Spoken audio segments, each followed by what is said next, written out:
13 अप्रैल 1919 अमृतसर का एक बाग, जहां हजारों लोग इकट्ठा थे। कोई बैसाखी का त्योहार मना रहा था, कोई अपने दोस्तों और परिवार के साथ समय बिता रहा था। लेकिन उन्हें बिल्कुल भी अंदाजा नहीं था कि कुछ ही मिनटों में यह जगह भारत के इतिहास की सबसे दर्दनाक घटना की गवाह बनने वाली है। और जब सब खत्म हुआ तो उस बाग में बची थी सिर्फ खामोशी, ऐसी खामोशी जिसकी गूंज आज भी सुनाई देती है। 1919 का भारत देश अंग्रेजों के अधीन था। हर जगह अंग्रेजों का शासन था और भारतीयों पर कड़े कानून लागू किए जाते थे। उस समय अंग्रेज सरकार ने एक नया कानून लागू किया, रॉलेट एक्ट।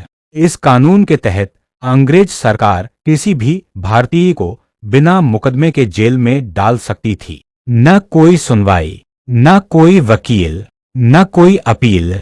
इस कानून ने पूरे देश में गुस्से की आग जला दी। लोग सड़कों पर उतर आए, विरोध प्रदर्शन होने लगे और पंजाब इस आंदोलन का सबसे बड़ा केंद्र बन गया। अमृतसर में दो बड़े नेता लोगों को शांतिपूर्ण तरीके से विरोध करने के लिए प्रेरित कर रहे थे, लेकिन अंग्रेज सरकार को यह सब बिल्कुल पसंद नहीं था। 10 अप्रैल 1919 को इन दोनों नेताओं को अचानक गिरफ्तार कर लिया गया। यह खबर पूरे शहर में आग की तरह फैल गई। लोगों में गुस्सा बढ़ गया, प्रदर्शन शुरू हो गए और हालात धीरे धीरे नियंत्रण से बाहर जाने लगे। अंग्रेज सरकार को डर था कि कहीं यह आंदोलन बड़ा विद्रोह न बन जाए, और इसी डर के कारण अमृतसर में सेना बुला ली गई। 13 अप्रैल 1919 पंजाब में बैसाखी का त्योहार था। यह दिन पंजाब के किसानों और लोगों के लिए बहुत खास होता है। उस दिन हजारों लोग अमृतसर में मौजूद थे। कई लोग त्योहार मनाने आए थे और कई लोग जालियांवाला बाग में एक शांतिपूर्ण सभा में शामिल होने। जालियांवाला बाग एक बड़ा मैदान था, लेकिन उसके चारों तरफ ऊंची दीवारें थीं और अंदर जाने के रास्ते बहुत संकरे थे। शाम के करीब लगभग 20,000 लोग वहां मौजूद थे। लोग भाषण सुन रहे थे, बच्चे खेल रहे थे, परिवार आपस में बातें कर रहे थे। सब कुछ बिल्कुल सामान्य लग रहा था। लेकिन उसी समय एक आदमी एक फैसला ले चुका था। उस आदमी का नाम था जनरल रेजिनाल्ड डायर। उसे खबर मिली कि जालियांवाला बाग में बड़ी भीड़ इकट्ठा है। डायर को लगा कि यह भीड़ अंग्रेज सरकार के खिलाफ विद्रोह कर सकती है, और उसने फैसला किया कि इस भीड़ को सबक सिखाना होगा। डायर अपने लगभग 50 सैनिकों के साथ जालियांवाला बाग की तरफ बढ़ा। सैनिकों के पास बंदूकें थीं और गोलियों से भरी मैगजीन। जब वे बाग के मुख्य दरवाजे पर पहुंचे तो उन्होंने बाहर निकलने का रास्ता बंद कर दिया। भीड़ को अभी तक कुछ समझ नहीं आया था। लोग सोच रहे थे शायद सेना सिर्फ निगरानी के लिए आई है, लेकिन डायर के मन में कुछ और ही चल रहा था। जनरल डायर ने बिना किसी चेतावनी के अपने सैनिकों को एक छोटा सा आदेश दिया, फायर। और उसी क्षण इतिहास की सबसे भयानक गोलाबारी शुरू हो गई।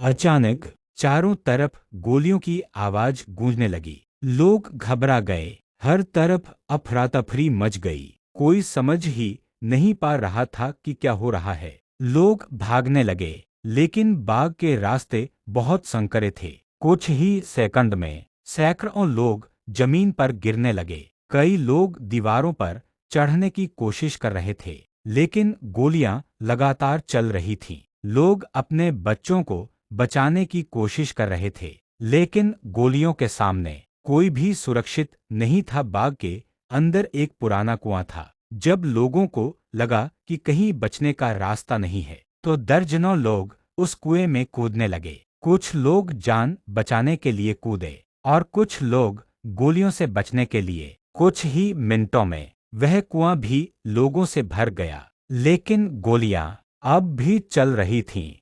करीब 10 मिनट तक लगातार गोलियां चलाई गईं।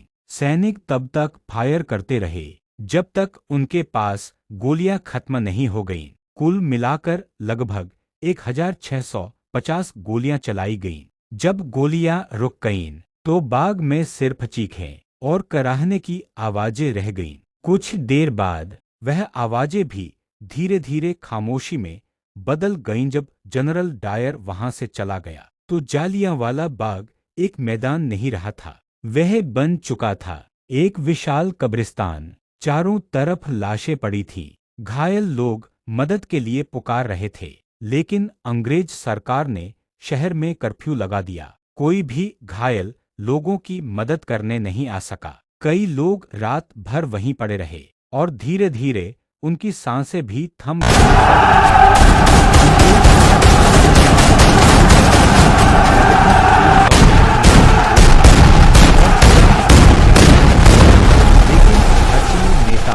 और इतिहासकारों का मानना है कि असली संख्या इससे कहीं ज्यादा थी। कई लोग बिना रिकॉर्ड के मारे गए, कई घायल बाद में दम तोड़ गए। सच क्या था, यह शायद इतिहास कभी पूरी तरह नहीं बता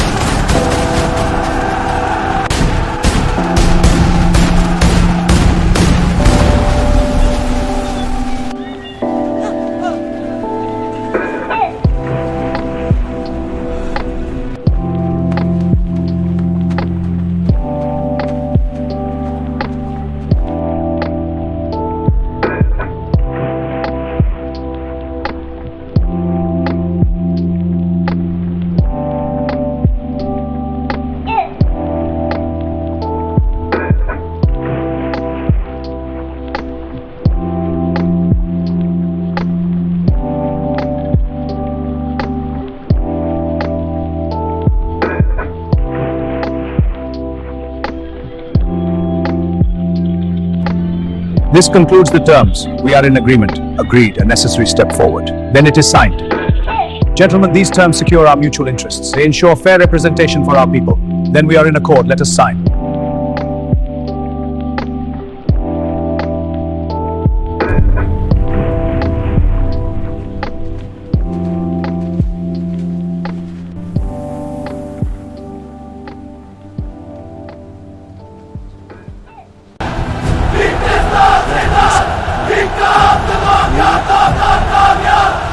लोगों का गुस्सा फूटा, ये घटना पूरे देश को झकझोर देने वाली। Brothers and sisters, we must stand united in the pursuit of truth and non-violence.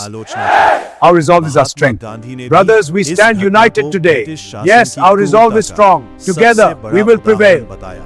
Brothers, we must decide now. Yes, but we need more time. Time is against us. The time has come to act. Yes, we are ready. Then let us go. एक ऐसा घाव था जो पूरे देश के दिल पर जिसने भारतीयों को ये सिखाया कि आजादी मांगने से नहीं मिलती, इसके लिए संघर्ष करना पड़ेगा। और शायद इस डर आगे चलकर आजादी की लड़ाई को और मजबूत बनाए। आज जालियांवाला बाग एक स्मारक है। लोग वहां जाते हैं, दीवारों पर लगे गोलियों के निशान देखते हैं और उस कुएं को देखते हैं जिसमें कभी लोगों ने जान बचाने के लिए छलांग Observe the लगाई intricate थी। brickwork here. Each hole had a purpose. Amazing. A ventilation एक बात system? साफ Exactly. महसूस Brilliant होती ancient है। Fascinating. इतिहास कभी मरता नहीं, वो उन दीवारों में, उन निशानों में और उन कहानियों में हमेशा जिंदा रहता है। और जालियांवाला बाग की खामोश दीवारें आज भी कहती हैं, आजादी हमें यूं ही नहीं मिली, इसके लिए हजारों लोगों ने अपनी जान